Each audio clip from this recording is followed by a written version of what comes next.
She boarded a plane with her mother. It was supposed to be a short flight.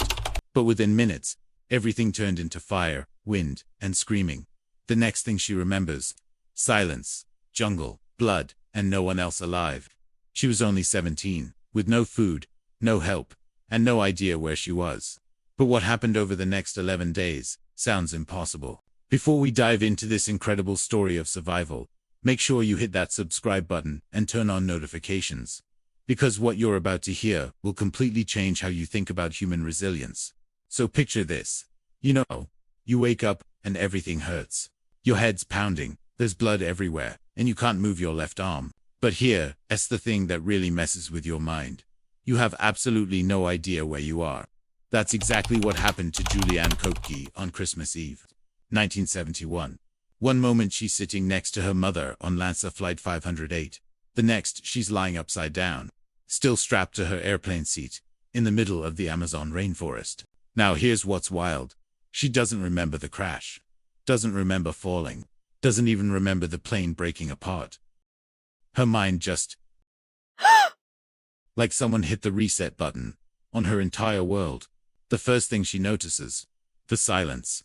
No voices, no crying, no sounds of rescue. Just this overwhelming, terrifying quiet that only the jungle can give you. And then it hits her. She's completely alone. The reality sets in, alright. So let's talk about what Juliane was dealing with here.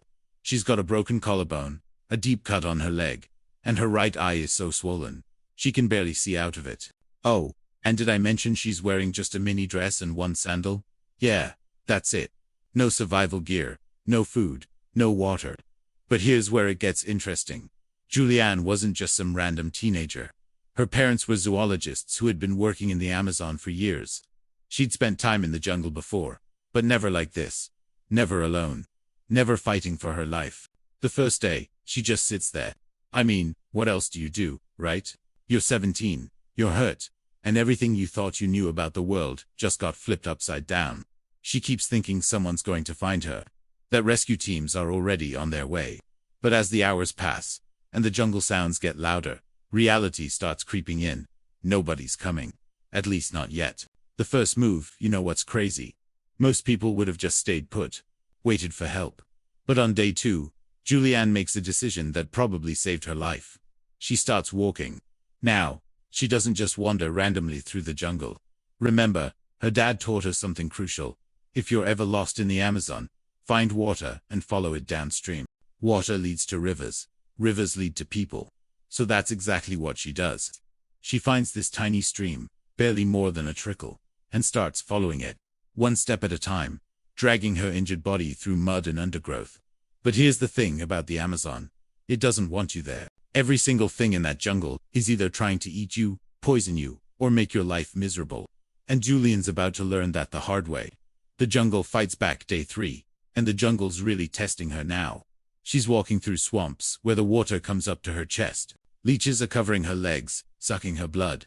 Her wounds are getting infected, and she can smell them rotting. And the sounds, man. If you've never been in a jungle at night, you can't imagine how terrifying it is. Everything's screaming, growling, or making noises you can't identify. Juliane's sleeping on the ground, using nothing but leaves for cover. But here's what blows my mind. She keeps going. Every morning, she gets up and follows that stream. Even when her body's screaming at her to stop. Even when every logical part of her brain is saying this is hopeless. Oh, and remember that plane crash I mentioned? Yeah, we still haven't talked about how she survived that. Hold on to that thought. We'll get there. Signs of civilization. So it's day 5 now, and something changes. The little stream she's been following starts getting bigger. It's becoming a proper creek, then a small river. And rivers mean people, right? But Juliane's not just walking now, she's wading. Sometimes swimming. The current's getting stronger, and she's got to be careful not to get swept away. One wrong step and this whole survival story ends very differently. Then she sees something that gives her hope. A boat. Just sitting there by the riverbank. But here's the cruel part. It's got a hole in it. Completely useless. It's like the jungle's playing some sick joke on her. But wait, it gets worse. She finds a shelter nearby, clearly built by humans. Her heart's probably racing, thinking she's finally found help. But nope. It's empty, abandoned. Just another reminder of how alone she really is.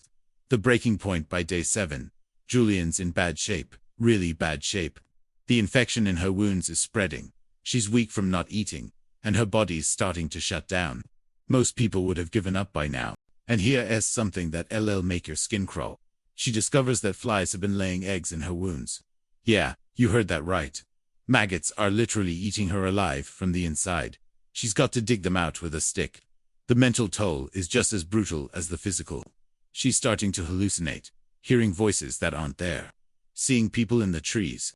Her mind's desperately trying to cope with trauma that would break most adults, let alone a 17-year-old kid. But something keeps pushing her forward. Maybe it's her parents' training. Maybe it's just pure stubbornness. Whatever it is, she refuses to quit. A glimmer of hope, day 9, and finally, something goes right. She finds a real boat. Not broken, not abandoned. A working boat with a motor, tied up next to a small shelter. Now, here's where most people would just take the boat, right? But Juliane's smarter than that. She knows that in the jungle, you don't mess with people's property, unless you want to end up dead. So she waits. And while she's waiting, she does something brilliant. She finds some gasoline and pours it on her infected wounds. Yeah, it sounds crazy, but her dad taught her that gasoline can kill parasites. It's agonizing, but it works.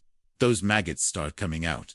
She spends the night in the shelter, probably the first real sleep she's had in over a week. And for the first time since the crash, she actually believes she might make it out alive.